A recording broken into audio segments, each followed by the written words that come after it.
Thank you.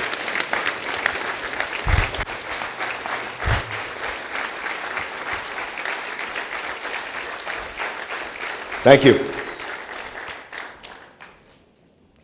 Boy, this will be different from the previous speaker. On September 11th, 2001, I was a firefighter assigned to Rudy Giuliani's Mayor's Office of Emergency Management. Our offices were 7 World Trade Center. On that morning, I was having breakfast in the cafeteria. What I didn't know was that a plane flew over the roof of our building and slammed into the north face of the North Tower. The lights went out in our building, and then they came back up 5 seconds later. I knew we had lost a feeder, electrical feeder. The people at the window who could see the tower jumped up all at once and started running toward me.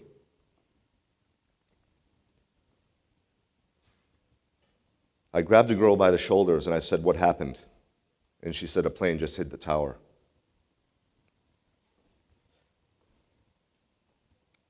I went downstairs, went out to my car, took off my tie, put on my mayor's office helmet and jacket and my heavy boots. My job was to go to the incident command post in the lobby of Tower 1. But as all good firefighters are trained, you try and get a size up of 3 sides of the building first. So I went up the exterior stairwell to the plaza level of the complex, and I got a look at 3 sides. But the problem was, it's 100 stories up. Very hard to see what's happening up there. I knew it was bad because things were crashing to the street. Things that are not pretty. Pieces of the building were falling down. I entered the mezzanine level of Tower 1, and I had to go down 1 level to where the incident command post was. And there was an escalator there, so I went down the escalator. And the escalator is important. I'm going to come back to it later on, so remember that. I got down to the lobby of the tower, and it was loaded with firefighters. I heard over the top, I heard someone yell my name, "Timmy!" And I looked over, and it was my best friend, Terry Hatton, the captain of Rescue 1, the most elite firefighting unit in Manhattan. Terry was 6'4". With his helmet and boots, he was 6'8". I ran over to Terry, and he wrapped his big arms around me, and he squeezed me tight to his chest. And he kissed me on the cheek right here. And he said, "I love you, brother. I may never see you again." And I kind of laughed it off because we had done so much stuff together. We had gone to the terrorist attack in Oklahoma City to search for survivors. We had been in Atlanta when the bomb went off at the Olympics. We had been to terrible fires and building collapses in New York City together, and we had survived. I didn't know that Terry would be right. I saw him go in the stairwell. It was the last time I saw my friend.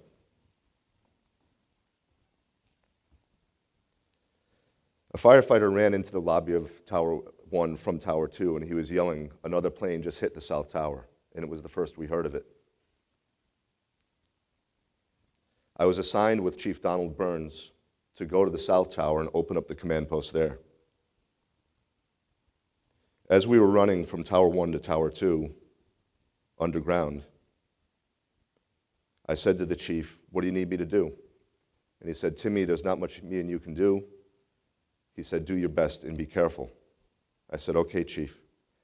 And he put his hand on my shoulder as we were running, and he said, "You know, we're at war, right?" And we knew, just like all of America and the world knew, at that moment, we were at war. A woman came over as we were running and grabbed me and said, "There are people trapped in the elevator over here." And I said, "Show me." So I followed her. We went over to the elevator, and the hoistway doors were open so you could see into the elevator. But the elevator car had only come down to the top, so all I could see was the people's feet. They were trapped in the elevator. What I didn't know at that time was that elevator had fallen 70 floors because the cable was snapped when the plane came in.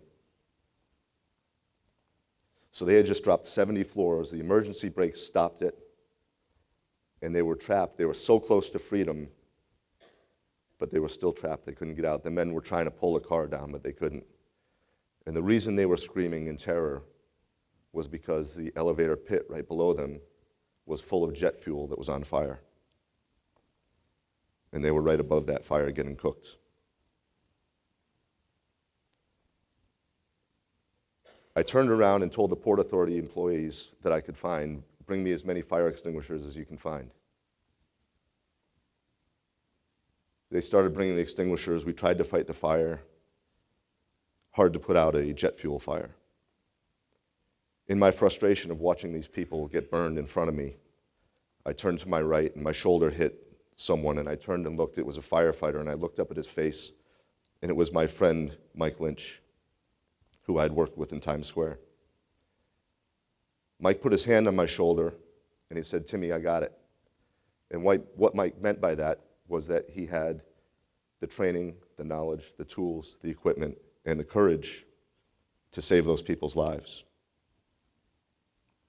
He might as well have had angel's wings sprouting out of his back because he was that angel. We heard over the radio that a third plane was coming in to attack us. I left the elevator in Mike's capable hands, and I went to the command post, and I found a phone that worked. I dialed 0, and I said to the operator, I said, "Get me the White House." And she tried. We couldn't get through. I said, "Well, then get me the Pentagon." She said, "The Pentagon's been attacked." That's the first time we knew that it was also under attack. I wound up talking with the New York State Emergency Management Office, and they told us the fighter jets were coming to protect us as fast as they possibly could. The lobby was filling up with people who were injured, bloody, broken, burned. They mistakenly thought that when they got to the lobby out of the stairwell, now remember, they had come down 70, 80 floors. They got to the lobby and they collapsed. So we had a lobby full of people who were injured. And the problem was it was backing up the stairwells. Chief Burns told me, "Timmy, go get the paramedics and get them in here. Let's start getting these people out of here." I left the lobby, I went out to Liberty Street. I saw Mike Lynch, the firefighter from the elevator, and he needed help getting tools off his truck to go save those people. So I started running toward him, but another firefighter got there first, and he waved me off. And I waved back to Mike. It was the last time I saw Mike alive. Mike went back in to save those people.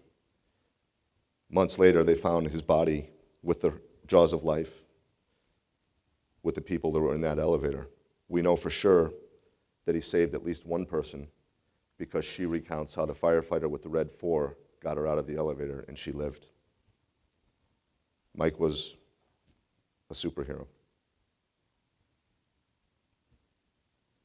I found the paramedics on West Street. We gathered the gear and we started running back. We got to about 20 feet from the door of Tower 2 to go back into the lobby when it happened. We heard above us. The building was collapsing. I turned to the paramedics and I said, "Follow me," and we ran next door to the Marriott Hotel, 3 World Trade Center, and we went into the lobby, which was the Tall Ships restaurant. And it was just like this, clear as a bell, and just like that, it was pitch black. The wind picked up, the noise picked up tremendously. We dropped to our knees. I started crawling. I lost the paramedics. Tower 2 fell on top of the Marriott, and now the Marriott Hotel was collapsing on us. I found a column, like this column here, but about 10 times the size, a big steel column. I grabbed onto it. My legs went up in the air. My helmet blew off. And I said, "This is it." And then just as it started, it stopped. The noise stopped. The wind stopped. I later found out the wind where I was 185 miles an hour as the building collapsed. But we lived in that little cocoon. We went one way thinking the door was there, but of course everything had changed now. The door was not there anymore. All it was rubble and steel. And so we went the other way. About 35 of us lived right there in that little cocoon of the Marriott Hotel. 343 New York City firefighters, American heroes. 37 Port Authority police officers, American heroes. The largest loss of life for a law enforcement agency in the history of this country. 23 New York City police officers, 14 of them from their elite emergency services, murdered, American heroes. Out of the 343 firefighters, 100 of them were from special operations, the elite of the fire department, where I used to work. 93 of them, 93 were my friends, including my two best friends, Captain Terry Hatton and Captain Patty Brown.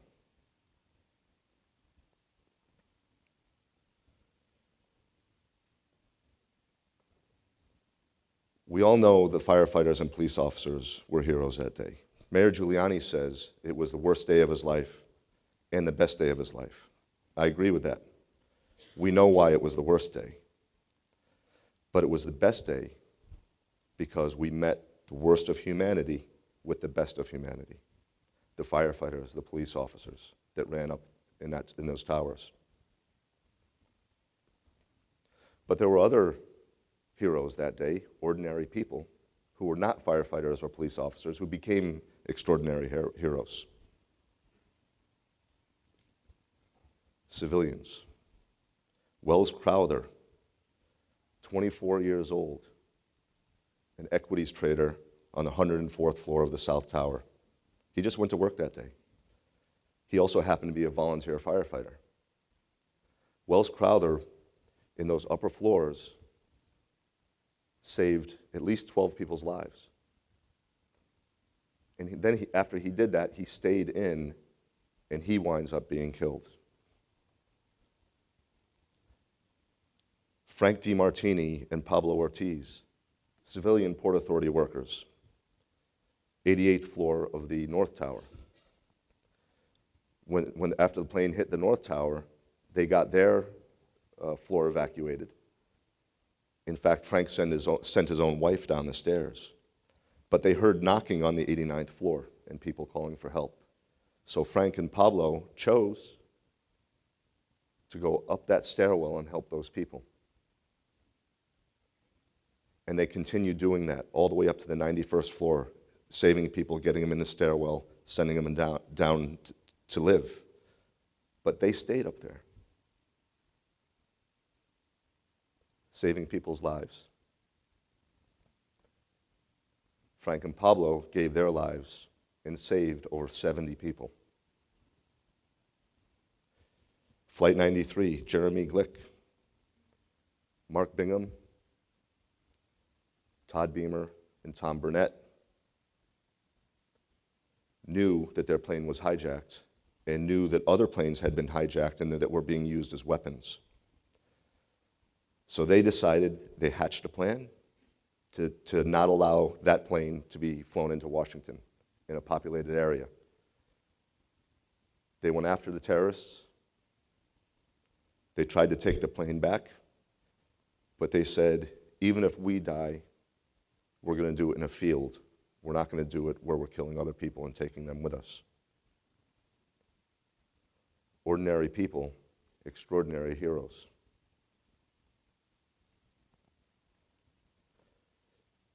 But you don't have to do things that are that dramatic. Things that are, things like that aren't going to happen to everybody. But you can be an extraordinary hero by doing simple things. And I'm going to bring you back to the escalator when I first went into Tower 1. Hundreds of people were trying to get out and down that escalator to live. To live. And you know what? They weren't pushing each other. They weren't elbowing each other.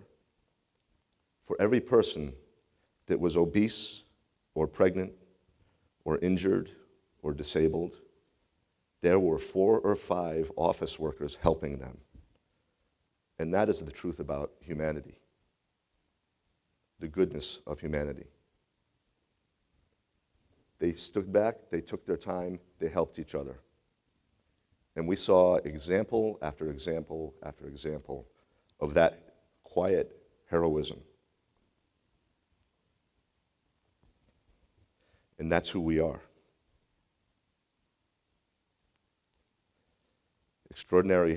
Ordinary heroes who became extraordinary heroes. What will you be? You can make that choice today. You can make that choice tomorrow, every day of your life. You can help the people that need help. You can help the old lady across the street. You can help your neighbor. Don't wait till the last minute, the last hour of your life to do it. Do it now.